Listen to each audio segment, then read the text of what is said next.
بسم اللہ الرحمن الرحیم۔ السلام علیکم ناظرین، اللہ پر یقین رکھنے والوں کو میرے چینل پر خوش آمدید۔ ناظرین، آج کی اس ویڈیو میں ہم آپ کو بتائیں گے کہ چھپکلی کو مارنا چاہیے یا نہیں، اس لیے ویڈیو کو آخر تک لازماً دیکھیے گا۔ آپ نے اکثر یہ بات سنی ہوگی کہ چھپکلی کو مارنے پر ثواب ملتا ہے، لیکن بعض لوگ اس بارے میں شکوک و شبہات رکھتے ہیں کہ اس کو مارنا چاہیے یا نہیں، اور بعض اس سے منع بھی کرتے ہیں۔ لیکن اس کے بارے میں حقیقت کیا ہے، اس بارے میں ہمیں اسلامی معلومات کی روشنی سے معلوم ہو سکتا ہے۔ اس حوالے سے ہمیں حضور کریم صلی اللہ علیہ وسلم کی حدیث کیا سبق دیتی ہے۔ آپ صلی اللہ علیہ وسلم کی زندگی میں چھپکلی کے ساتھ کیا معاملہ کرنے کو کہا گیا ہے، اور روایات میں چھپکلی کے بارے میں کیا کہا گیا ہے، اور اس کو مارنے پر ثواب کے بارے میں کوئی روایت ملتی ہے یا نہیں۔ ناظرین، عام طور پر مسلمانوں کا ماننا ہے کہ چھپکلی کو مارنا نہایت ثواب کا کام ہے، اور اگر ان کو نہ مارا جائے تو اس کو گھر سے ضرور نکال دینا چاہیے۔ اس کی موجودگی منحوسیت کا سبب قرار دی جاتی ہے، اور اس کو منحوس سمجھنے میں کیا وجہ ہے؟ وہ یہ ہے کہ حضرت ابراہیم علیہ السلام کو آگ میں پھینکے جانے والا واقعہ اور اس میں چھپکلی کا کردار۔ اس بارے میں تاریخ کی کتابوں میں لکھا ہے کہ جب نمرود نے حضرت ابراہیم علیہ السلام کو اللہ رب العزت کی وحدانیت کی دعوت دینے پر آگ میں ڈالنے کا حکم دیا تو اس وقت یہ واقعہ کرۂ ارض کا ایک کربناک سانحہ تھا، جس کا ذکر انسانوں کے علاوہ چرند پرند جن و انس سب کے درمیان ہوا۔ اس موقع پر ایک روایت کے مطابق جب چونٹی اور چھپکلی کے درمیان اس واقعے کا ذکر ہوا تو چونٹی نے حضرت ابراہیم علیہ السلام کی حمایت کی، جبکہ چھپکلی نے نمرود کی طرف داری کی تھی۔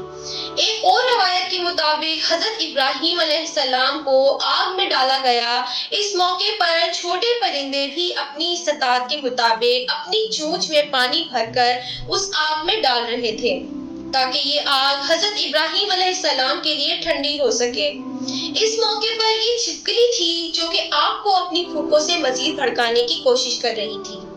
ایک اور روایت کے مطابق ایک صحابی حضرت ابن مغیرہ رضی اللہ تعالی عنہ کی آزاد کردہ غلام جب حضرت بی بی عائشہ رضی اللہ تعالی عنہ کے گھر گئیں تو انہوں نے وہاں ایک نیزہ پڑا ہوا دیکھا، تو انہوں نے بی بی عائشہ رضی اللہ تعالی عنہ سے دریافت کیا کہ اس کا مقصد کیا ہے، تو انہوں نے جواب دیا کہ یہ چھپکلی کو مارنے کے لیے ہے، کیونکہ رسول خدا صلی اللہ علیہ وسلم نے بتایا ہے کہ جب حضرت ابراہیم علیہ السلام کو بچانے کی کوشش کر رہے تھے تب یہ چھپکلی واحد جانور تھی جس نے اس آگ کو بھڑکانے کی کوشش کی تھی۔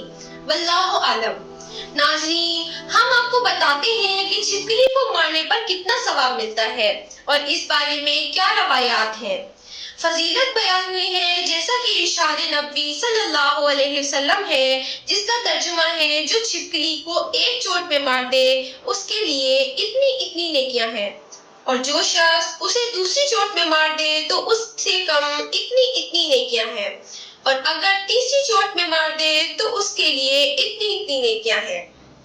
ایک اور روایت میں ہے جس کا مفہوم ہے کہ جو شخص چھپکلی کو پہلی چوٹ میں مار دے تو اس کے لیے 100 نیکیاں لکھ دی جاتی ہیں، دوسری چوٹ میں مارنے والے کے لیے اس سے کم، اور تیسری چوٹ میں مارنے والے کے لیے اس سے کم۔ تو ناظرین، اس سے معلوم ہوا کہ چھپکلی کو مارنے کا حکم بھی ہے اور اس پر 100 نیکیاں بھی لکھی جاتی ہیں، لہٰذا چھپکلی کو دیکھتے ہی ثواب کی نیت سے اور آقا دو جہاں صلی اللہ علیہ وسلم کا حکم سمجھ کر اس کو مار دینا چاہیے۔ ناظرین، یہ تھی ہماری آج کی ویڈیو، اسی کے ساتھ ہمیں اجازت دیجیے۔ امید ہے آپ کو ہماری یہ ویڈیو اچھی لگی ہوگی۔ اگر اچھی لگی ہو تو لائک کر کے ہمارے چینل کو سبسکرائب کر دیں اور بیل آئیکن کو بھی کلک کر دیں تاکہ ہماری آگے آنے والی ویڈیو کا آپ کو پتہ چلتا رہے۔ شکریہ۔